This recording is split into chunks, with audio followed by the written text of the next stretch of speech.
Welcome to Picks with the Professor, the podcast where a real statistics professor and the Dane Bradshaw to his Chris Lofton, Jake.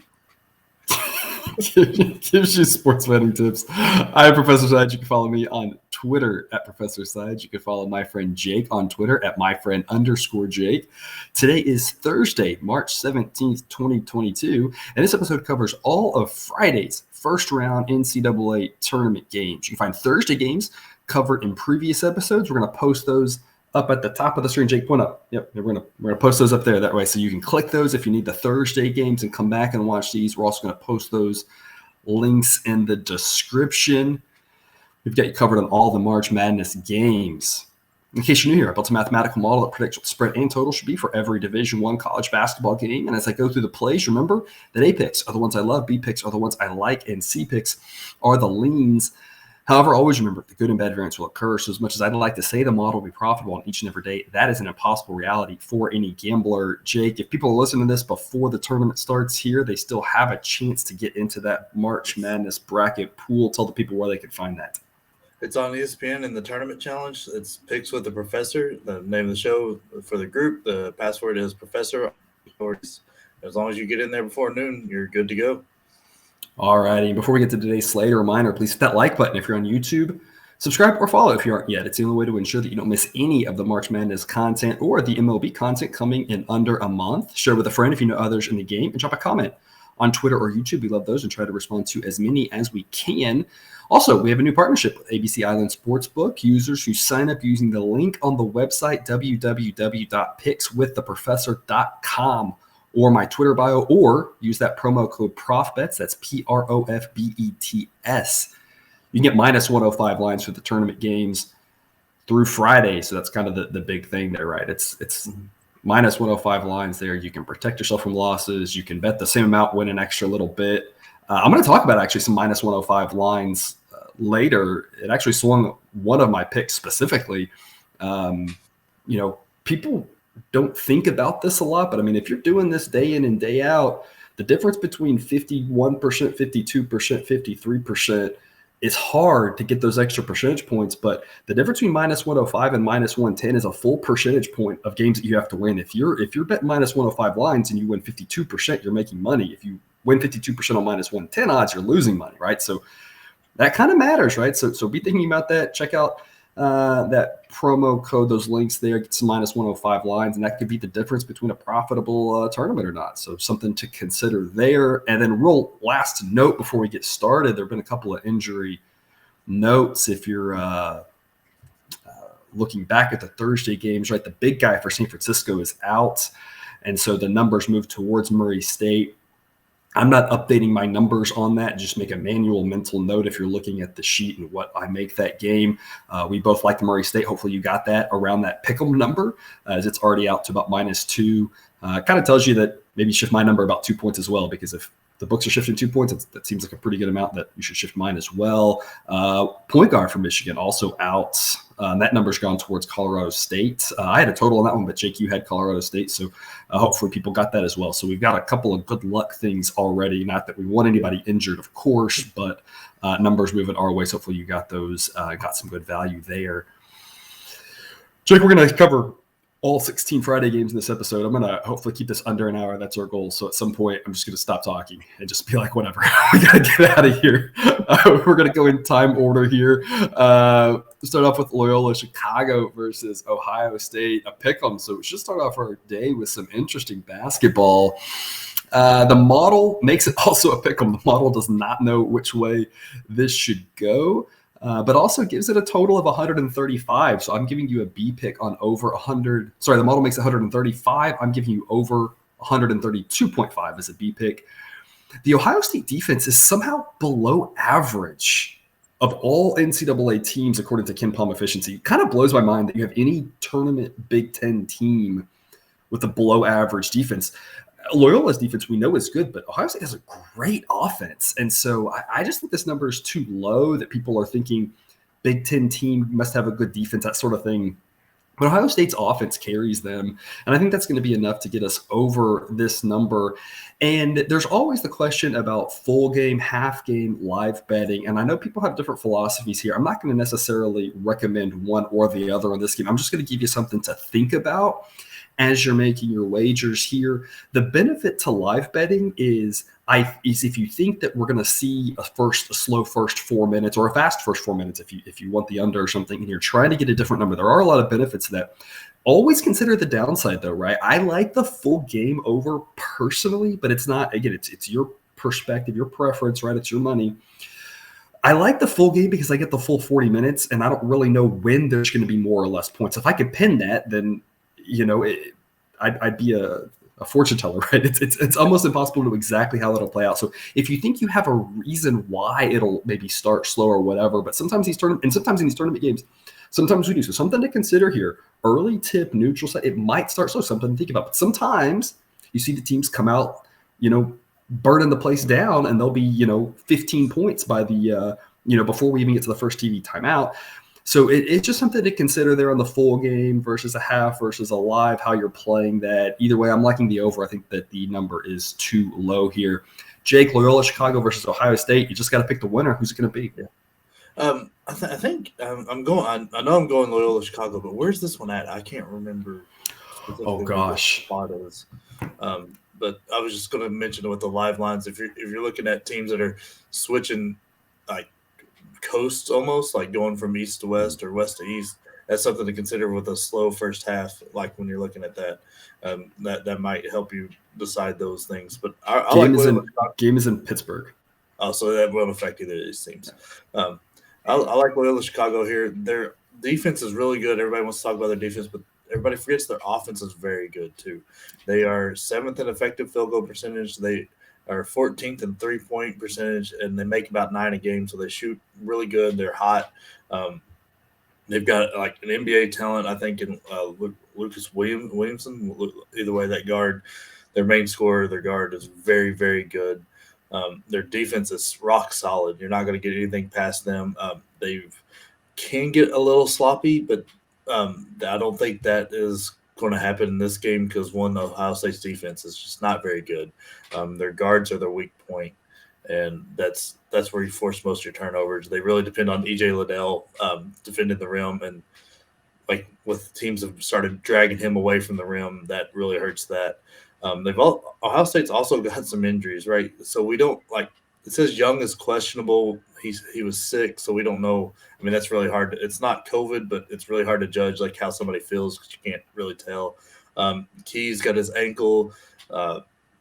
Jackson Jr. has another ankle, and then Sewing and Towns haven't played hardly. I don't think Sewing's played at all this year, and Towns hasn't played in a couple months, and it says indefinite on the injury report. So that's big. Those are big losses for this Ohio State team, especially that means they're really thin and down low. They don't really have a banger. They've just got a very athletic and very great player, DJ Liddell. I just don't think there's enough help around him. Their offense is incredible, and he's the reason why, because he can step out, hit a really deep three or back you down. He's very athletic, and they can run a little bit. But I don't think they've got the guards to keep up. The defense is going to let them down, and Loyola will win. All right, so Jake likes Loyola. I'm on the over there, so 2 good angles for us to start off our Friday. At 11:40 a.m. Central, we've got Jacksonville State versus Auburn. Auburn is a 15.5-point favorite with a total of 139. I'm taking Jacksonville State plus 15.5 points as a B pick. Auburn's going to win on both sides of the ball. They're going to have an advantage on the offense. When they're on offense, they're going to have an advantage on defense. It's just too many points for me with an Auburn team that has kind of come back to earth after that incredible run, early in the season. In general, I just think the default on these big lines should be take the dog. I think when you're laying the points, it should be very calculated, here's your specific reasons why. I think you want to take the dog, and I talked about this yesterday, 3 out of 4-ish, 2 out of 3, whatever. The dogs are going to cover more because what people do is they get up to Vegas and they say, this team's going to win. Sure, I absolutely think Auburn's going to win, but there are a lot of numbers between 1 and 15.5 that Auburn can win by. And again, I'm specific. Exactly. I was wondering. I was like, can I figure this out? I don't know. It's like doing math on the top of my head. That's what I'm here for. Exactly. So a lot of ways that Jacksonville State can absolutely lose this game, but still cover the number. I don't think Jacksonville State loses by 1 or 2, but I think they lose by 10, 11, 12, 13. I mean, there's just a lot of ways that they can cover this number. Jake, what do you have for us? Yeah, I'm with you. Auburn has not been playing well of late, and they shoot themselves out of games at times. I don't think they're going to shoot themselves into a loss here, but I think it'll stay right around this number and then Jacksonville State will kind of get more like at the back door when they start ending the game early. It's just, I mean, there's not a matchup in this world for Walker Kessler and Jabari Smith down around the rim. So I don't think Jacksonville State really has a chance, but they've got a little bit of extra motivation. They're the team. Everybody's like, hey, you shouldn't be here. It's not right. Like the rules didn't like, you got lucky. You don't deserve it. And so I think that's a little extra motivation. Like, hey, we're going to go out and prove it. So I think maybe that first 4 minutes of that media timeout, they may come out and shock Auburn a little bit, like, and maybe be up 5 points or so at the media timeout and just enough to like zap Auburn back into playing, just because they've got that little extra, hey, we want to show out and show that we belong here. So I think that's something to kind of look at, but I think they stay within this number. Yeah, and it's funny you talk about that. It's such a weird scenario that I think we all kind of default, since we knew that Bellarmine was not going to be able to make the tournament. We all just kind of assumed that whoever they beat in the championship game would make it. And then, of course, the rule back when they were figuring that out like the night before or 2 nights before, whatever. It's that whole crazy situation. Jacksonville State didn't even make. It's not only that they didn't win the conference tournament; they didn't even make the conference tournament championship game. Yeah. So yeah, like you said, a lot of they don't deserve to be here, or whatever. Might make enough. Might give them enough fight at the end. They may not give up. They may say we're not going to lose by 20. We're going to try to make this respectable. And then an hour after that, we've got Montana State versus Texas Tech. And I see this being very similar, right? Tech's going to win on both sides of the ball, but that's just a lot of points. I'm taking the 15 points with Montana State as a B pick. I also think the under is a solid look on this one, under 132.5. The model thinks it should only be 130.5. Montana State has not seen a defense like this, and they have no reason to push the tempo.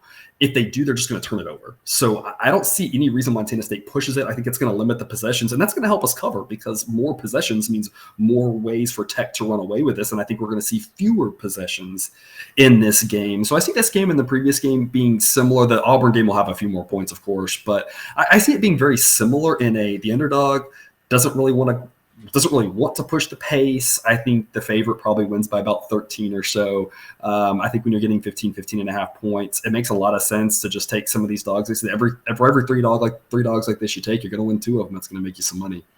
Jake, what do you got? Yeah, I'm with you with Montana State. Texas Tech's offense disappears at times, so they're almost guaranteed to go a 3 or 4, maybe even 5 minute stretch and not score there. Not because Montana State's doing anything. It's just they're not a great shooting team, so if they're not getting layups off turnovers, they struggle a little bit at times. And I feel like watching Tech, sometimes they struggle to create good looks. They kind of get stagnant. Like you said, that it just becomes jump shots. And when they can get turnovers, get layups, it's different, right? But yeah, when they get the half court sets, sometimes they look good and they can generate offense. Other times, they just go to jump shots and long range shots, and you can easily miss a bunch of those in a row. Yeah, like. Their problem is they don't have that guy, right? Like they've got a bunch of good guys, but they don't have – and it's not that any of them are capable.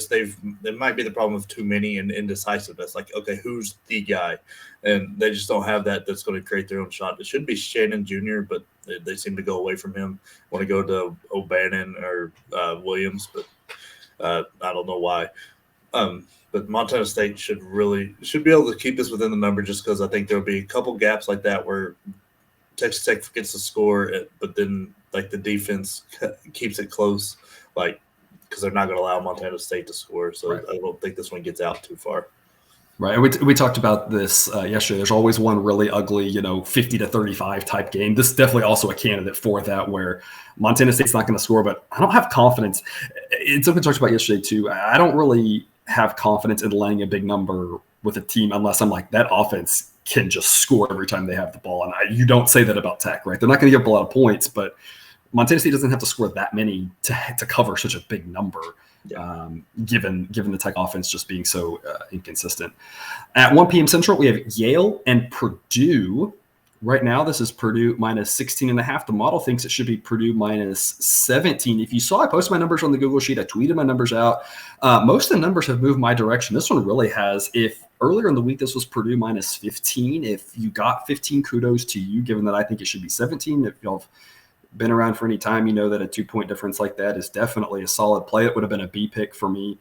At 16.5, it's a pass. I think Purdue's probably still the right side. I just don't like laying 16.5 versus 15, but it's not when I'm taking the points, right? A lot of these big dogs, I'm taking the points. I'm not taking them with Yale. I think that Purdue is definitely the smarter side. Instead, I'm going to take over 143. It's a C pick for me, only a lean. The model thinks it should be 144. Yale's better on offense than defense, and they like to push the pace. Purdue, I feel like, is going to be perfectly happy with that. The reason also this is a C pick, the Purdue overs just haven't been good to us lately. Both these teams have kind of shaded under lately. So I don't have a ton of confidence in this play, but I'd rather be on the over than the under. So that's why it's a C pick for me, over 143. I think it should just be a shade higher than that. Not what I love, but that's kind of the best thing I can give you for this game. Jake, can you sell our listeners on something with a little more confidence than I did? So I really like Purdue here. Yale hasn't seen a 7'4" guy before, and not that many people have. Yeah, I was like, I don't think I have either personally. Yeah. So, I mean, you're not going to know what to do with him down on the block. They're not going to know what to do. Ivy is a predicted top 5 pick, and rightfully so. He can just take over a game at any point. Yale doesn't have the defense to keep this within the number.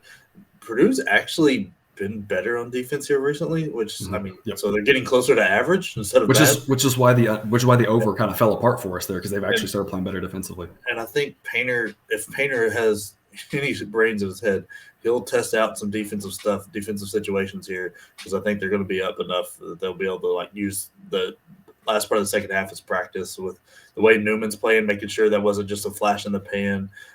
See how Hunter's feeling. That kind of thing, play with a little bit, get Sasha some rhythm shots. So I think they take care of business, get this up around 2025 and keep it around there. All right, Jake, I'm gonna create some trauma here for you. Ooh.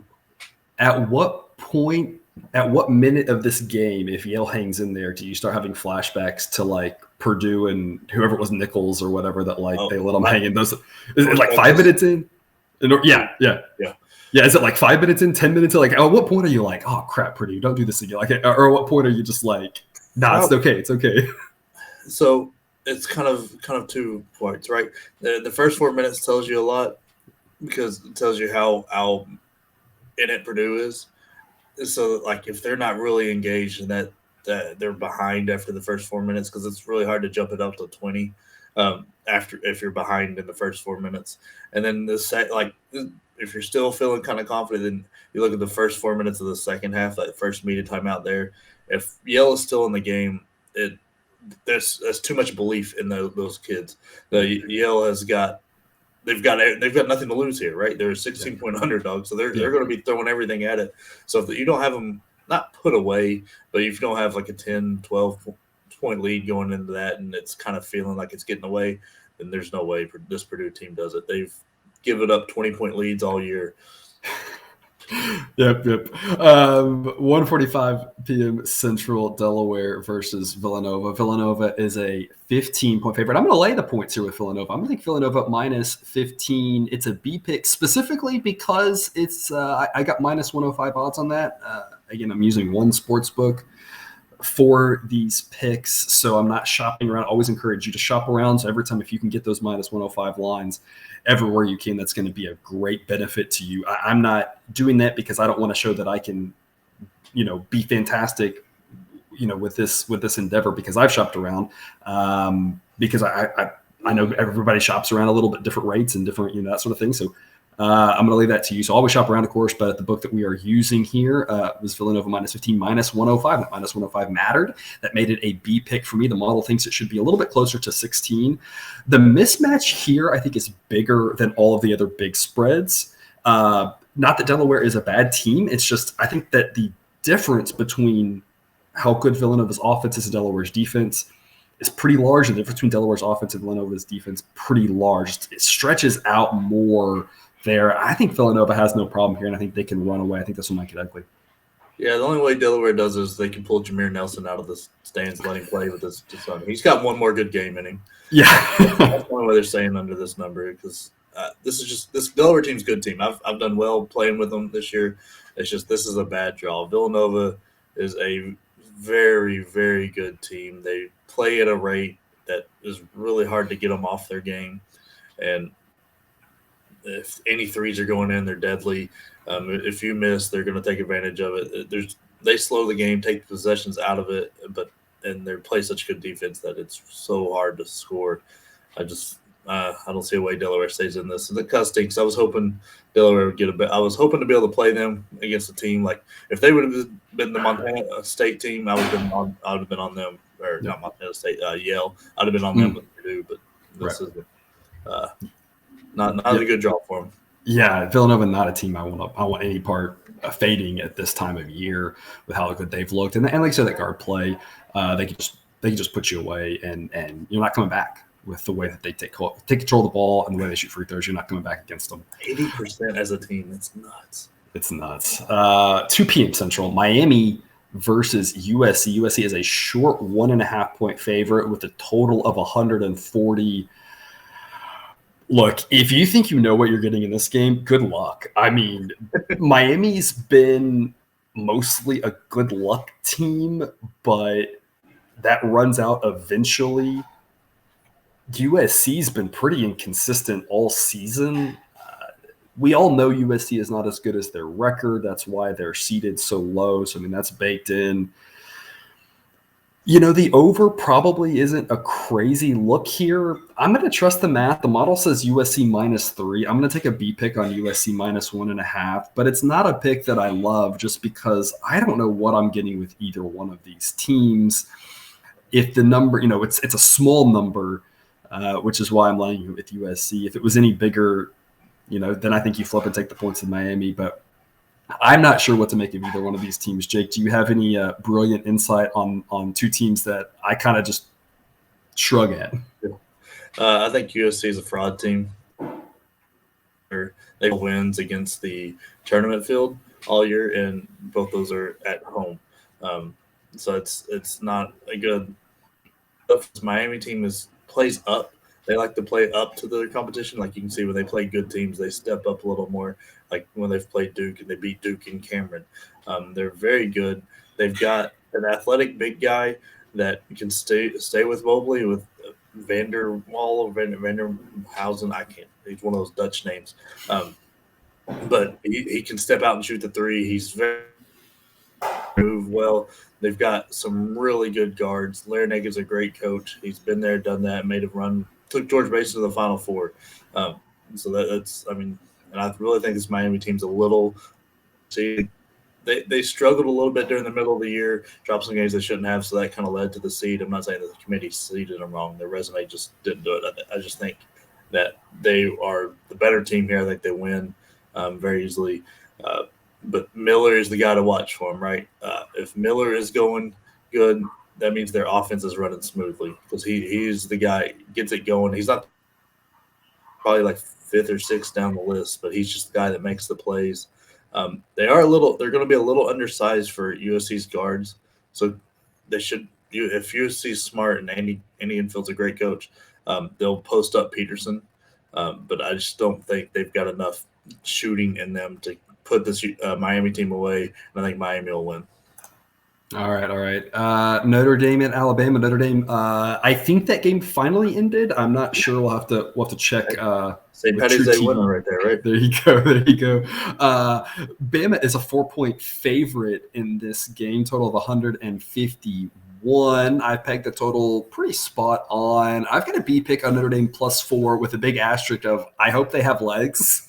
That's my only fear with Notre Dame is playing so late, playing so long now, having to travel as well. This is one where I might look. Again, I'm not trying to say this is I'm taking full game. I think full game is always a smarter play, but just something to consider. Usually I would never consider a first half side bet. I wouldn't just flat out just say, no, just take the whole game. Like, crazier things happen in 20 minutes than 40. Crazy things happen in 40 already, Crazier things happen in 20. But this one, maybe a Notre Dame first half makes sense, have some adrenaline. If Bama starts off a little slow with the whole neutral site thing, where Notre Dame's like, no, we've been doing this neutral site thing. It's just something to consider there. If Notre Dame's legs get fatigued later in the game, that might kind of hurt them a little bit. So maybe a Notre Dame first half. I'm taking Notre Dame +4 for the full game. It's a B pick for me. Alabama's just been all over the map. If the good Alabama shows up, they're going to make a run. If the bad Alabama shows up, they're losing this game right here. So I think +4 offers some value because I don't think they should be favored by that many points. What do you think? Yeah, I'm on Notre Dame also. I don't. Last night going to 2 overtimes hurts. Like not ideal. A little bit because they're a thin team, and then having to travel, all that, like that kind of hurts. But I still go their way. Bray's a great coach. They've got Paul Atkinson Jr., who's playing out of his mind to hit the game winner. If they've got a really good who struggled at first, and then later in the second half started to make the plays. And so I think getting those first NCAA tournament jitters out for him was a great – like the playing game I think did wonders for him except for the double overtime part. But so I think that really got them going. They're an older team. Like I said, Atkinson Jr. and Goody and a couple of the other guys are older guys. They've been to a tournament or two. They understand how to do that, how to do this whole tournament thing, and I think they'll be able to calm them down and keep this game under control and not turn the ball over because they're already really good at not doing it. I think Alabama's going to want to push the pace and shoot a crazy amount of threes, and they're shooting so bad this year. They're around 30%, and in the last 3, it's like 26, and they still hit 9 a game. That means they're shooting like 100 threes and missing the vast majority of them. And, I mean, everybody – I think he was preseason SEC first team, expected so much out of Cornerly, and he's been relegated to a bench role in the last few games. So they really need him to step up. They've got the 3 guards that do most of the scoring, right? You've got Cornerly, Shackelford. But if any of those guys are off, they don't know what to do. And most of the year, 2 of the 3 have been off. They take so many shots to get to their average. It just kills that team. They turn the ball over way too much. They've been playing Swiss cheese kind of defense, and I don't think they've got it in them to beat this Notre Dame team. With the double overtime and maybe a little fatigue, they might still win, but I don't think it gets outside that 4 number. All right, and then at 3:30 Central, we've got Virginia Tech versus Texas. This one's a pick'em with a total of 123.5. The model leans Texas, but I want no part of that play. Texas has kind of done a little better on offense as of late, but it's come at the same time that their defense hasn't looked as good. They just can't seem to figure it out. If they do, they're capable of making a run, but that's not a bet that I want to make because it just hasn't happened yet, and we've been waiting for it all season. I think the play is over. I've got a B pick on over 123.5. The model thinks 127. If the recent run of Texas offense looking a little bit better, but their defense kind of struggling, we've long talked about how their defense struggles a little bit more away from home. I think people are underestimating just how many points will be scored in this game. 123.5 is not a lot of points. I think we can get closer to 130. So I like the over here. I don't think I love playing Virginia Tech necessarily if you're looking at sides, but I sure would not want to back Texas. Jake, are you brave enough to back Virginia Tech, or are you going with Texas?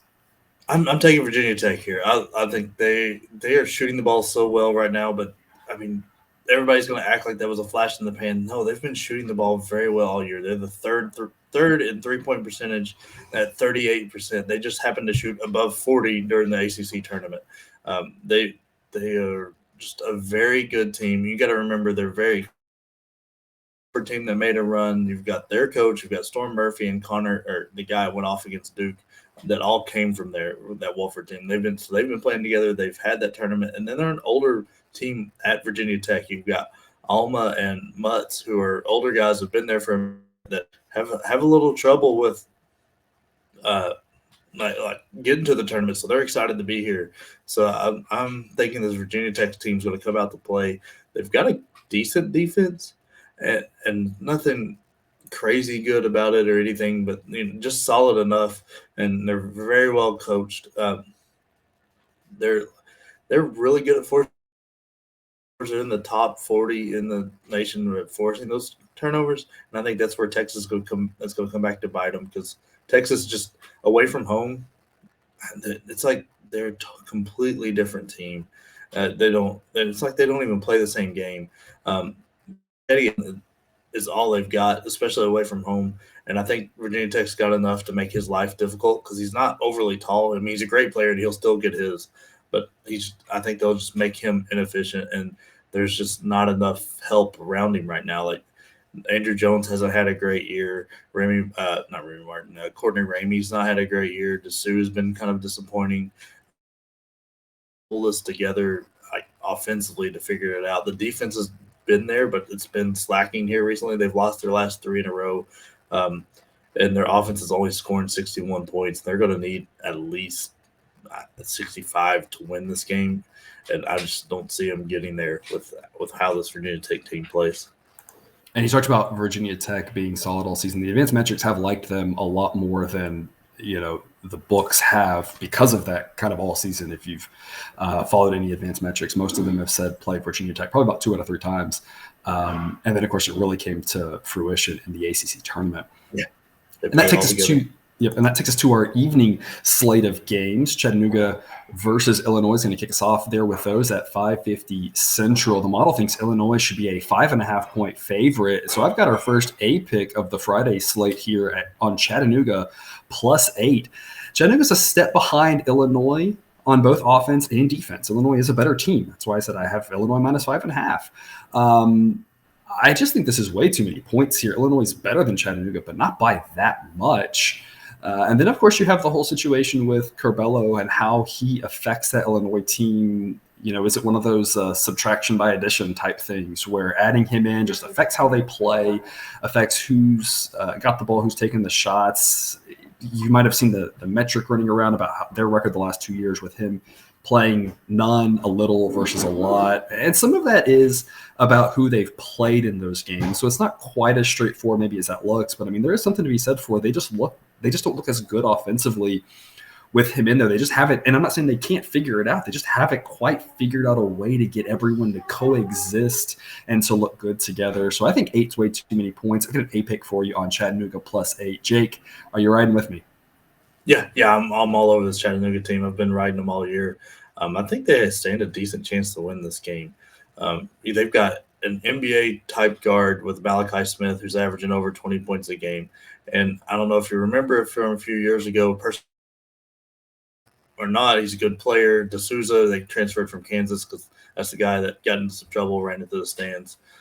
So he, that whole situation aside, in my personal opinion aside, he's a good player.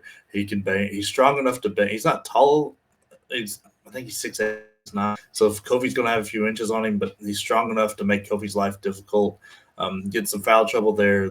Their offense looks completely different. Illinois has got Grandison, who's their best shooter, who's questionable, and their best backup guard or post guy for.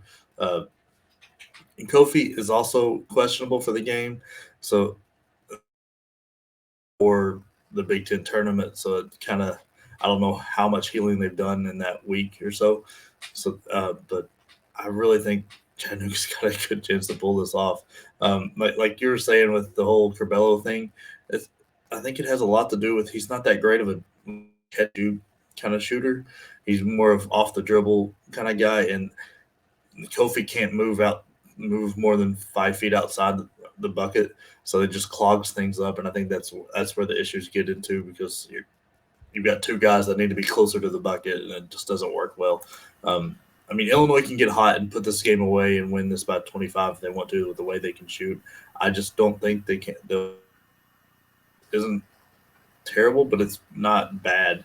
It isn't great, but it's not bad. Like, they are a decent defense. I think they'll be able to do enough here. They're an older team, experienced team. Baptiste and Malachi Smith are very good. scorings. I think they'll have enough. And remember, Baptiste can hit triple-teamed, buzzer-beating shots from the logo to win games. So, they've been tested this year. So should be a fun one to watch. I'm excited for it. Yep, absolutely. At 6:10 p.m. Central Time, we have Cal State Fullerton versus Duke. Duke is a whopping 18.5-point favorite. The model says Duke minus 16.5, which if you've paid attention to what the model says, you look through the sheet, that is one of the bigger spreads, one of the bigger projected spreads. I just still think it's inflated. I'm taking Cal State Fullerton plus 18.5 as a B pick. The Cal State Fullerton offense matches up very well with Duke's defense. I think they will score. The other way around, not so much. Duke is going to have a field day with this Cal State Fullerton defense. Duke should score basically at will, but I think Colorado State's offense is good enough to score on Duke's defense and lose bad, but still lose not by more than 19. There's just too many points here. I think if anyone's listening to this podcast for any time, we know where you're going with this, Jake. There is zero suspense. So tell us how you're a homer today. I prefer this number at around 16. This 18.5 is going to be rough, but I lean that way just because I think they've been struggling here in the last half of the year on defense. Like, their defense started out great when they beat Gonzaga and things like that, and then when they also beat the crap out of North Carolina, incredible defense. I think it's going to lean that way. Coach K is not one for emptying his bench early. He will try to take the air out of the ball in the last 4 minutes. So if they're not up in the 20-25 range in that last 4 minutes, it's going to be real scary for this 18.5 because he likes to run it down to 10 seconds and then run a pick and roll. And I don't see very many ways that Cal State Fullerton scores enough to get in this. It's more or less if Duke forgets to play defense on those possessions. All right, and that takes us to 6:20 p.m. Central. Iowa State versus LSU. LSU is a 4-point favorite. I've got the second A pick of the day for you here on LSU -4. They have the better defense. They have the better offense. I think laying only 4 points is a steal. There is the coaching change situation, but there's really no way to know how that's going to go, if that's going to help or hurt them. It could actually upgrade them. We have seen that before, and it may not. We really don't know. So I'm not factoring that change in at all. I just think that this is a great number to lay with LSU because I think the end of the game is going to be, they're going to be up around 4 or 5, and then there'll always be a foul that pushes us out further. I think this number should be 6, 7, somewhere in that ballpark. Iowa State's had a great year, but as we saw towards the end of the year, they struggled. And I think that there is that's more who they are than the hot stretch that they had early. Total's 127.5. That does seem a shade high to me. This definitely feels like a 1 to 60 wins type game. Jake, what do you have for us? I'm actually on the other side of this one. I think LSU is a mentally weak team. We've seen them fall apart at the end of games, and I think they've packed up. Coach left because he moved up, upgraded, got another job, retired, or some medical thing or anything. He left because he was fired because he was a cheater and a bad person. That's my opinion on Will Wade. Don't like the guy. But take that as you will. I think it really comes back to bite him, especially when a team like Iowa State has struggled at the last half of this year, really since conference play started. But their defense has always been there. It's not that they totally lost that. It's just they forgot how to score. They've been outscored by the clock too many times. But I think they do enough. I think they actually win this game because I think LSU's done. I think those guys like Tari Eason and Pinson and all them are looking for the next NBA stuff. I don't see them really caring for this game, just based off my observations from watching them. I could be wrong. They like if everything's going right, they are the better team. I just think with this whole situation and the whole thing, I don't think they want to be there anymore. Yeah, as the statistician, as the number cruncher, if you're listening to this and you've talked to some of the players, then I think that's a great angle. Otherwise, unless we've talked to the players, I feel like I personally, this is just my 2 cents. I personally don't buy into that. it's one of those situations where we see that absolutely happen, but then we see the opposite happen too, where they're excited to go play with a different coach. So I have zero idea how that's going to affect them. Like you did say, Iowa State definitely a good defense. LSU a great defense. That's why I said I think the under is definitely something to look at as well here, especially considering both these offenses could go into turtle mode at any point and just completely disappear. But again, that's my second A pick for you there, LSU -4. Wright State, Arizona, 6:27 p.m. Central Time. The model thinks Arizona should be a 20-point favorite. And so I'm staying away from the sides, and I'm going to take over 156.5. That is a giant number. It's a B pick on that over for me. Arizona plays just as fast as Bryant does, and we saw that game was insane with the pace. It started off kind of slow for the first 4 to 8 minutes, and then all of a sudden it just took off. I would be shocked if Arizona doesn't get to 90. They might even get to 100 in this game. Wright State has been playing well offensively. I don't know how many points Wright State scores, but if Arizona gets towards 100, we got the over in the bag, and then we don't have to stress about how the end plays out. Arizona does have a good defense, but they have a fantastic offense, and Wright State wants to play. They want to play fast. They want to score a lot of points. I think they can score a decent amount of points. Jake, the question, of course, is can they score enough to cover 21?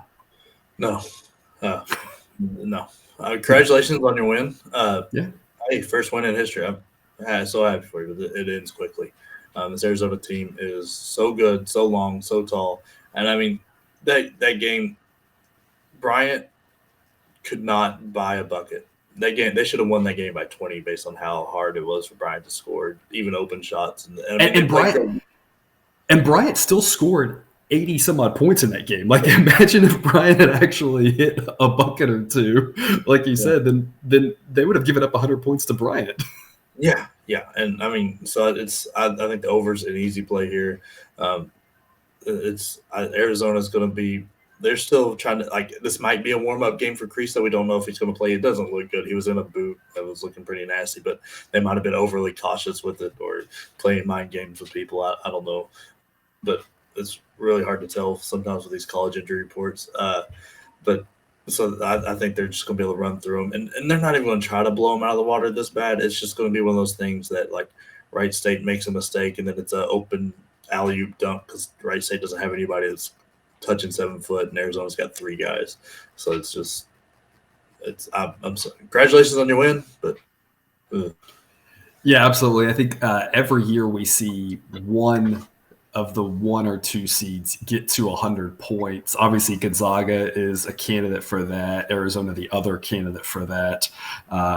And Wright State, with the pace that they play, is like you said, they're not going to be able to help but give up a ton of points. At 8:20 p.m. Central Time, so now we're to that last quadrant of games. You've got UAB and Houston. Houston is an 8-point favorite with a total of 136. I really like both of these teams. I like when I back both of these teams. Unfortunately, you can't do that. The number seems pretty spot on. The model makes it right around 8.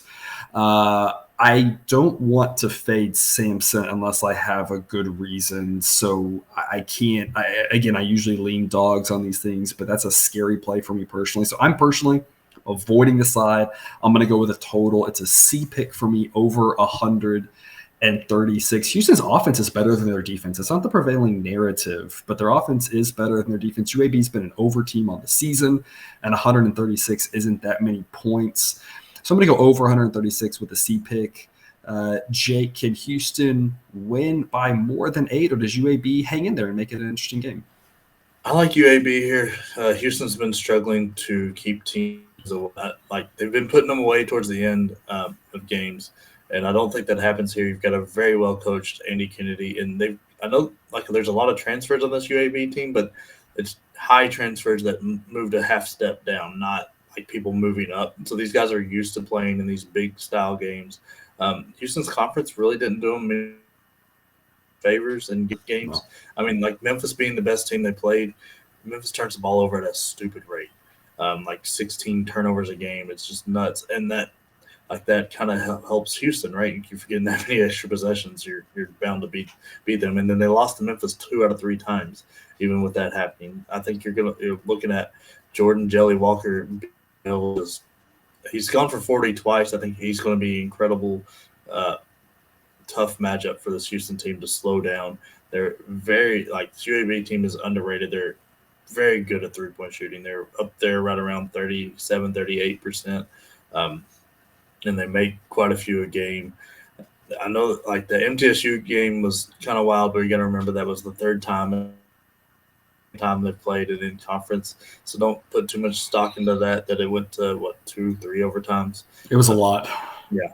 And this UAB team is very good. I think they stand a decent chance. Yeah, and like I said, I like both of these teams. It's unfortunate when you have two teams that you like that you want to back playing each other because it doesn't work that way. So I will enjoy picking whoever wins coming out of this potentially in the next round. Davidson versus Michigan State, 8:40 p.m. Central. We've got a pick 'em for this one, so an evening game that should be a real close one. Total of 140.5. The model thinks the total should be 141-ish, so not really a great edge on the total, not really a great edge on the side, but I'm going to take Davidson in this pick 'em. This is more about my model has underestimated Davidson and overestimated Michigan State. And so I think if that continues, Davidson's the side you want. It's the side that I trust. This is I don't want to give any Izzo hot takes or not hot takes. I want to fall right in the middle of that. I feel like he's a good coach, and sometimes his teams do well, and then sometimes his teams don't, just like anybody.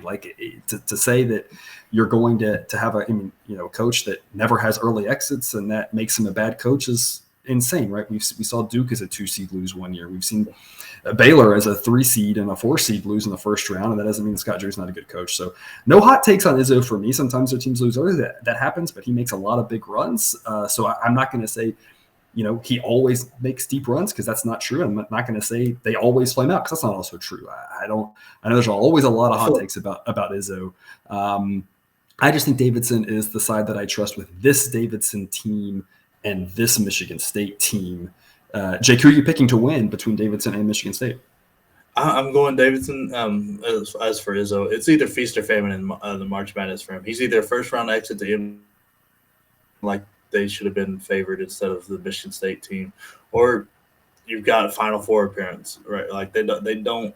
It's rare that they do something in between. And the thing is, you never really know which it's going to be, right? There's no predictability to it. It's not like when they're seated like this, they do well. When they're seated like this, they do bad. It's just sometimes they're seated low and they just make a run. Sometimes seated high and they make a run. Sometimes you just never know with them. Yeah, and I think I've gone on this rant before. I mean, I'm not. When I say this, I don't mean he's a bad coach. What I'm saying is I think he's overrated. He won championship in 20 years. I know there's a bunch of Final Fours in there, but Michigan State is struggling coming in. They've lost 8 of their last 13, and 4 of those wins are 3 against Maryland, who was bad, just bad team, and then 1 against a hobbled Wisconsin. And so the other 2 games, that's the only 2 value wins you would see in it. Coming into play, they're struggling with turnovers. Stepped up and played well has been Appleby, and he's questionable tonight.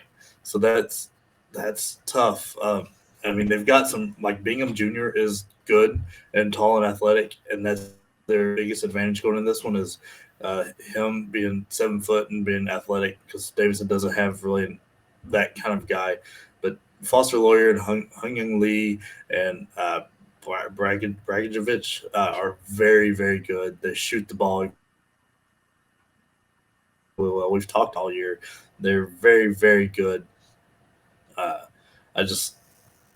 think they win. I think Michigan State's stumbling so much coming into this. They don't play great defense. They don't really play great defense all year. If those 3 balls aren't going for them, they're really going to have a hard time in this one. Yep. I definitely agree. Colgate versus Wisconsin, 8:50 p.m. Central. Wisconsin is an 8-point favorite. The model thinks Wisconsin should only be a 6.5-point favorite, so it's a B pick for me on Colgate. Colgate has an edge when they have the ball, obviously not the other way around, but the fact that they're going to have a better offense than Wisconsin's defense, I think that allows them to hang around. Surprising, because we're so used to thinking of Wisconsin as such a great defensive team. And this Wisconsin team, kind of thrives off of offense. I think there's lots of ways that Colgate can hang in there and either potentially get an upset. I think that's on the table, and or if not, I think they can keep it close, lose by 5 or 6. I think 8 is too many points. Jake, obviously the big question is Johnny Davis, because we know with Johnny Davis, Wisconsin has a chance to make the Final Four, and without, they've got a chance to lose here to Colgate in the first round. So what do you have for us? Yeah, I want no part of this one. If gun to my head, I'm picking Colgate here because it's all Johnny Davis, right? Yep. Without Johnny Davis, this Wisconsin's an NIT team. He really is that big of a difference just because he makes matchups hard and he can carry a team. Gun to my head, I'm taking Colgate. All right, and then that'll take us to our last game for Friday, a game that I want no part of, really, TCU versus Seton Hall. Seton Hall is a 1-point favorite. The model thinks Seton Hall should be a 1.7-point favorite, which, because I'm playing at a book here with minus 105 on Seton Hall, not minus 105 everywhere, just minus 105 on Seton Hall versus minus 115 on TCU. I've got a B pick on Seton Hall at -1, whatever. I like the minus 105, but I mean, these two teams are mirror images of each other. Literally anything can happen. I think this game is all about just finding whatever better odds you can, because who the heck knows what's going to happen. I make the total spot on. We know exactly what we're going to get on this total, which is why it's spot on. There's no real edge to kind of say, you're looking at it this way, you look at it this way. I mean, these two teams are so similar. It's, like I said, we know exactly what we're going to get there. It's just who's going to make shots. And the answer to that is always, how do you know? And when they make them at the same clip, and who knows? Like I said, I like the minus 105, so I'm laying the 1 point with Seton Hall. But I mean, my summary of this game is whatever. It should be a great game, but it's also of no consequence because whoever wins this game almost assuredly loses in the next round. So I don't know. Maybe you can sell people on this game. Jake, what do you have for us? I like these. I think that defense they've got is very good. They've got their deeper team. I mean, they're not that good of a team, but there's not a big of drop off between their starters to bench as most teams are. Seton Hall's been beat up all year. A healthy Seton Hall, like I said, I'm all over them, but their injury keeps growing, and nobody seems to ever come off of it. It just add to it, and I think it comes back to get them here. They've made some run at the end of the year. They're a very good team, very well coached team. For some reason, the free throws off, and I don't know if that's due to injuries and who's now forced to shoot free throws, because they were in the lower 70s, but now they've dropped to 66, which is where TCU has been all year. So there's not really anything to split off there between these two teams. So it's like I said, this is a tough one. Yeah, I'm not sure why Seton Hall's favored, but I think I'll lean TCU. All right, so I feel like I'm on Seton Hall, Jake, you're on TCU, but not one that we're fighting over, because one that we really don't. I will fight you on LSU. I think LSU is the smart play. I will fight you on that one. This one, I'm not going to fight you on. I'm just going to be like, I get whatever. Again, it should be a good game. It should close out our Friday with some fun, hopefully, but a lot tougher of a game to find an edge with betting-wise. And that wraps it up for today. Thanks for tuning in to another episode of Picks with the Professor. Reminder, check out that Google Sheet for predictions on every tournament game. If you haven't done so yet, click that subscribe button to ensure all the college basketball content dropped right into your feed. Also, if you want to drop a comment, we kind of toyed with some different options this week. Let us know how you like the format. If you like the one long show, if you like it broken up, let us know if you like these out the day before. We kind of debated, doing all the Thursday games on Thursday, all the Friday games on Friday. So just let us know format-wise what you like. It's kind of inconsequential to us, but we want to know what y'all want so that we can make sure to get you the right content the way that you want it. So if you have any comments there, let us know. We love to hear those. We'll see you tomorrow. Until then, remember, you can eat your betting money, but please don't bet your eating money.